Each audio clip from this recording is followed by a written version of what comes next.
Hey guys, so this is our technical lesson on 8.5, adding and subtracting rational expressions. This is for e-learning in particular, so we're going to try to keep this video as short as possible, and I'm going to very strategically skip over questions that are a little ambitious, considering you don't have a teacher to answer all your questions whenever you want. Alright, so hopefully you've printed. I know some of you don't have a printer, but maybe you've gotten access to one and you can print out the notes that I sent with this. Otherwise, you're going to want to write down these problems and pause the video when you need to. So we did some work earlier in the week on finding common denominators. So when I look at number 1, this already has the same denominator. Now, just in case you're curious, we're going to be crossing off number 3. And because number 1 already has the common denominator, I'm just going to write that out. So if I think back to 5th grade rules, when you have your common denominator, then all you do is you add your numerators together. So 4 plus 5, better known as 9. Now, attached to all of our posts for this e-learning is like I think it's called a reference card or something, and it tells you all the steps. And one of the final steps in these questions, Miss Natalie, is that they got to reduce. So when they look at their coefficients right here, 9 divided by 3, well, that's another way of saying 3 over 1. So this 9 over 3 is really a 3 over 1, and then we usually don't write the 1 down here, and there still is an x down in the denominator. So that's the answer to number 1. It was oddly complicated for what it was.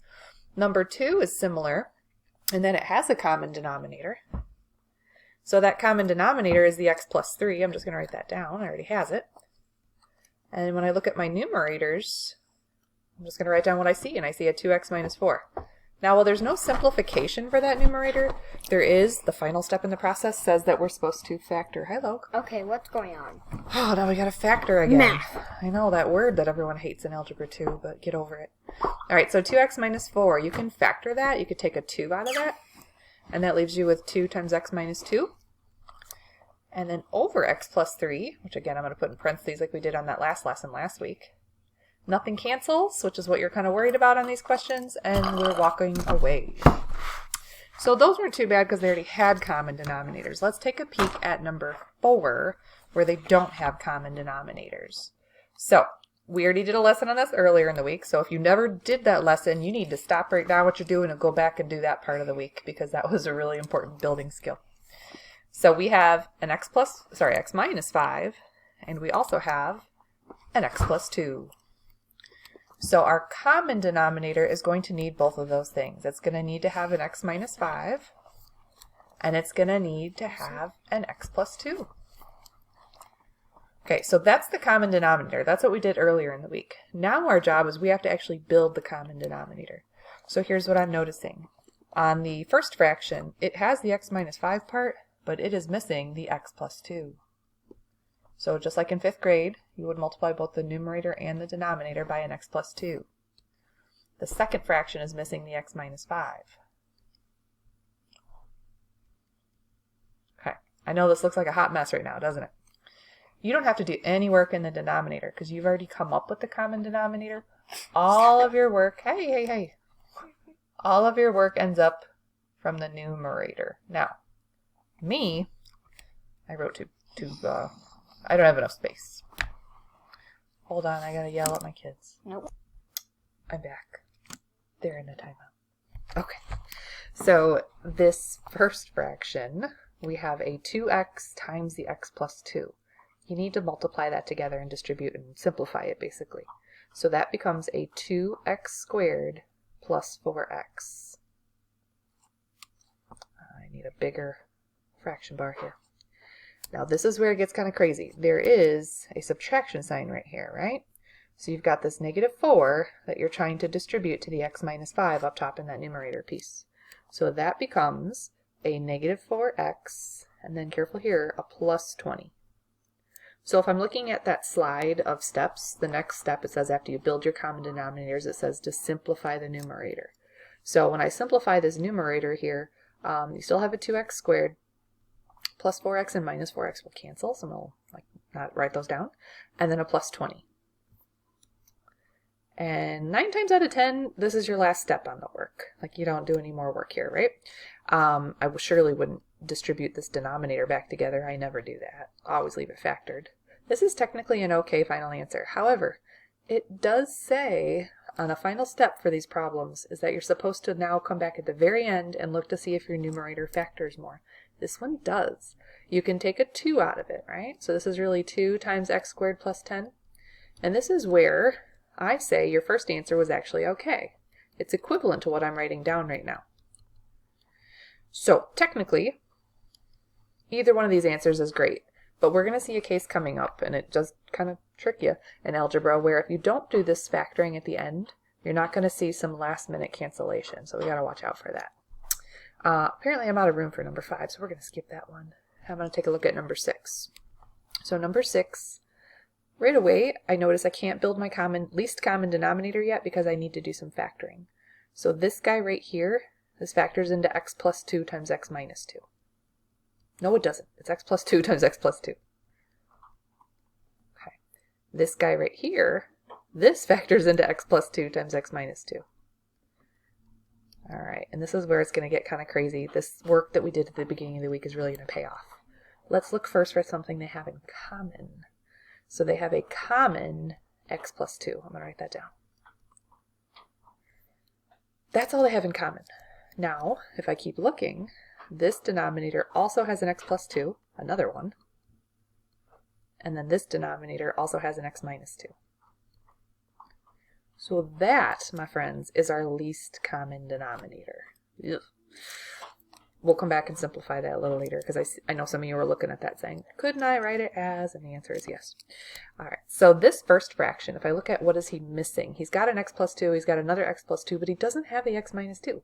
So I'm going to multiply both the numerator and the denominator by an x minus 2. This fraction has an x plus 2, has an x minus 2, but it doesn't have the second x plus 2. So again, I'm going to multiply the numerator and the denominator by x plus 2. What a hot mess. Okay, so let's take a look at this numerator. This time, I am not going to distribute. I'm going to write down what I see in a little clearer way, because there's a lot going on there, guys. I have an x minus 2 times an x plus 1. And the most common mistake from kids is that they don't put the x plus 1 in parentheses, so then they don't see the distribution later. So watch out for that. And then I have a minus, or a negative 2, who's being multiplied by this x plus 2. And again, I told you last problem, you don't have to do any work in the denominator because you did all your work up front. It's all set up. But now you got to simplify. So now it's time to distribute and simplify. So right here, for instance, you've got one of these foiling questions where you got to distribute everybody. And then here you got a negative 2 that you need to distribute. So there's a lot of work going on here, right? So this becomes, I'm going to go in green here. We got an x squared, and we got plus x, and we got a minus 2x, and then we got a minus 2. And then here you're distributing, careful, it's a negative 2 that you're distributing. So you have a minus 2x, careful, a minus 4 in the end. All right, denominator, I know I feel like I'm repeating myself, but you don't do any work here. You just kind of keep carrying it along. Okay, now you got to simplify this numerator. It's a hot mess. It's not going to look much better in a minute, but that's okay. All right, so we have an x squared. If I join up all these x's, I got plus 1. This is a minus 4, so what is that, a minus 3x? And then a minus 6. Okay, now technically that denominator, I told you earlier, like there's another way to say it. Some of you are going to write x plus 2 quantity squared as opposed to writing it twice. I think that's a great shortcut. I'm going to do that too. And then x minus 2. Now technically this is a great answer. This one right here. In fact, it is the answer because I got confused for a minute. I thought that green stuff I just wrote down, I thought I could factor it. And then I thought a little more and I went, no, I can't factor it because nothing will multiply to a negative 6 and add up to a negative 3. So that's where we end. Okay, that was a good time, right? I would like to look at number 7, so I apologize if you don't have a lot of room left on your worksheet if you printed this. If you're looking for more room, I am going to skip number 9 because I'm the teacher and I can do that. All right, so number 7, this denominator right here, x squared plus 9, we're going to factor that. That's going to factor into x plus 3 and x minus 3. Okay. All right, so let's talk about our common denominator. This fraction and this fraction, they have something in common. They both have an x minus 3. So I'm going to write that down. And then the other thing I noticed that I need to have in my denominator is this x plus 3. So what we just came up with is what's called the least common denominator. It's very important in this lesson because clearly you could tell there's a lot of work that you shoot for the least common denominator. So here's some good news. This first fraction, I know it's kind of hard to see because it's scrunched, it has the common denominator. You don't have to do any work on this first fraction. But the second fraction, he has the x minus 3. He is missing the x plus 3. So technically we're multiplying both the numerator and the denominator by an x plus 3. So right here, this numerator, we're going to need to write it down right here. Oh, there's a big crash downstairs. He's roller skating and he ran into the door. It's fine. Everyone's good. Okay. So 6x plus 1. I'm going to go in green here. Nothing happened to it. We didn't multiply that term by anything. So we still have a 6x plus 1. But then you have this plus 4, which has to be multiplied by the x plus 3. So again, we're going to distribute. We're going to simplify. So you've got a 6x plus 1. This is now a plus 4x plus 12. That denominator did not change at all. I'm going to start writing it in black ink.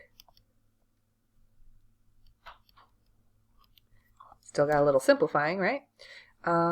Face, get out of the way. Yeah, that's better. All right, so we have 10x plus 13, which, man, I'm happy because that doesn't factor, which means we be done. I have no cancellation. I have no factoring at the end. I've successfully gotten a common denominator and added my two fractions together. So, not that I want to freak anyone out, but I personally think this is one of the hardest lessons in Algebra 2. It's for sure the hardest lesson in this chapter.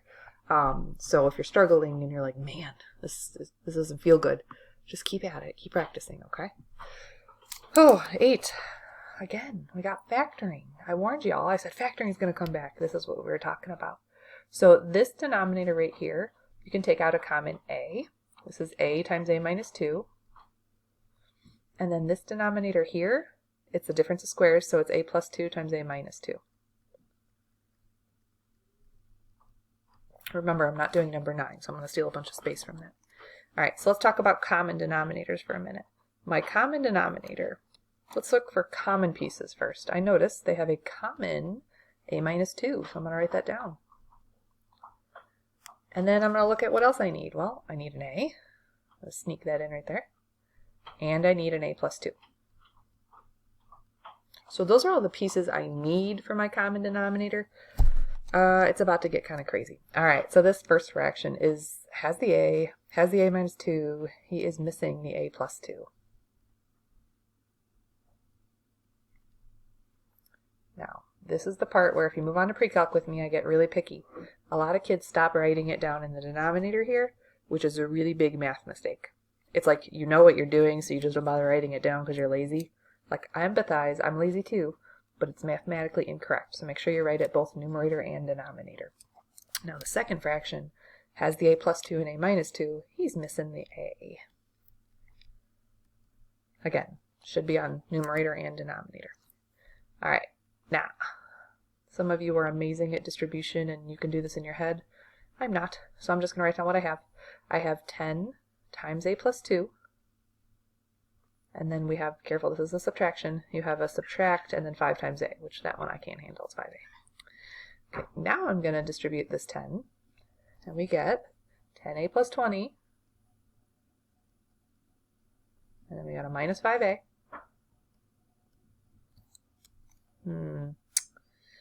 Then we've got a denominator of a and a plus 2 and a minus 2. Doesn't matter the order. Now, I've got a little bit of simplifying to do here on this numerator. The a's can combine and you can get a, let's see, 5a plus 20, which, for good practice and good habit, we should go ahead and factor that. So there's a common 5 you could take out of that. So technically this is an okay answer right here. Or you could factor that numerator. Some kids like FOIL out the denominator, like distribute everything. You can, and you might notice on the worksheets that I'm assigning, because they're computer generated, they might actually have them all foiled together. I definitely don't need you to do that. That's like extra work. This is the answer that I would most appreciate. I wrote on my head. Okay. Let's take a look if there's any other ones coming up that we really need to look at. Oh, definitely not these. Guys, these are complex fractions, they're called. It's a fraction within a fraction, and they are a good time. Let me tell you, it combos what we did today with common denominators, and it brings back the topic from last week, which was multiplying and dividing fractions. So this would definitely be a cool problem for SAT questions, and in a full-out Algebra 2 course, we would be giving you these. But for e-learning, because we're all kind of struggling right now, let's just do the basics, okay? Your test, your quiz later on in the week is going to be this sort of stuff. Finding common denominators, making sure you know how to build them up. Always watch out for that last minute factoring at the end. These are tough, so please be very thorough on your homework reflections. I get the impression that some of us are just kind of like writing some crap down and hoping for the best. The point of the reflection is for you to ask me questions. So if you haven't actually done the homework, please don't bother turning in a reflection, because you're going to not have anything valuable to write back to me, okay? That sounds mean, but that's the truth. All right, I appreciate all the work you guys are doing. Keep it up, and message me whenever you get stuck, okay? Bye, y'all.